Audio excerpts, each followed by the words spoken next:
Good morning, Rebels, and welcome back to my life. Alright, let's just clear the elephant out of the room. You're probably staring at my eye because, let's face it, it's hideous. Both of my older kids recently got pink eye, and they're both very, snuggly, so then I got it, which is awesome. It's making me a little self-conscious, so let's see if I can't cover it up somehow. There, that's much better. Now you can watch this vlog with nothing to distract you. So I want to talk to you about reviews today, and specifically about book reviews. Every indie author wants to get book reviews. It means that people are reading your book and talking about it and sharing it with other people. I'm always trying to get more reviews on my books, and honestly, it doesn't really matter to me whether I get good reviews or bad reviews. If somebody is turned off by valid points in a bad review of my books, then they are not the type of people who should be reading my books, and that's fine. Anyway, in addition to that, I also review books for other people on my blog, and since I exist on both sides of the author and reviewer equation, I think I can offer some good tips for authors who want to get more reviews on their books. I went over this list with two good friends of mine, Shen Hart, who runs a great book review site over at thereviewheart.com, and Eric Gwindon, who runs the awesome Siege Perilous Reviews podcast. Alright, number one.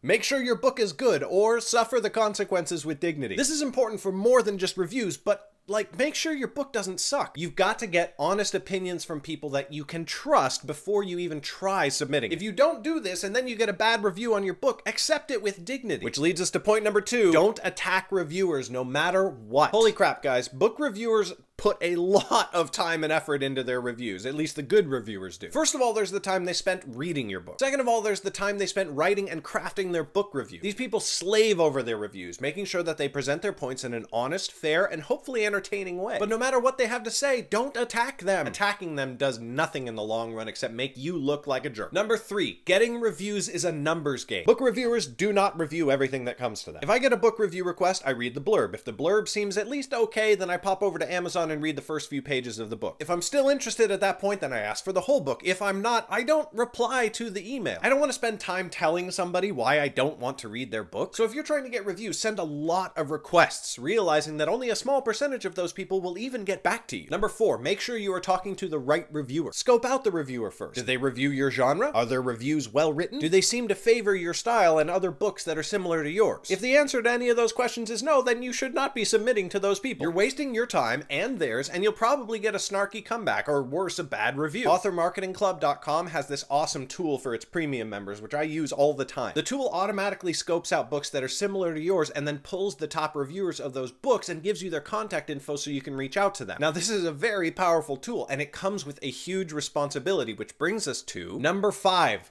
Don't be a jerk when you're asking for reviews. First of all, don't be spammy. Do not send a form letter to reviewers. The tool from authormarketingclub.com just gives you the contact info, but you are responsible for sending your review request and making it awesome. Let that reviewer know that you scoped out their site and you like their work. Write to them by name. Don't ever send a review request that starts out, "Dear Sir or Madam." Send them an honest, earnest request, keep it short so they don't have to read a 1,000-word email, and thank them for their time. And for God's sakes, follow their submission requirements. They wrote those requirements for a reason. Don't ignore them. The reviewers will not get back to you if you ignore their submission requirements. They just will not. So those are my 5 biggest tips. Those are the 5 most common mistakes I see people make. It's still a lot of work. It is a numbers game. You will put in a lot of time emailing and get only a small percentage of replies and/or reviews from it. But in the long term, honest reviews from good reviewers can have a huge impact on your success as an author or any other kind of artist. Thanks for watching today, Rebels. I will see you tomorrow with an update on Wormspire. I apologize for this whole thing. So until I see you again, bye.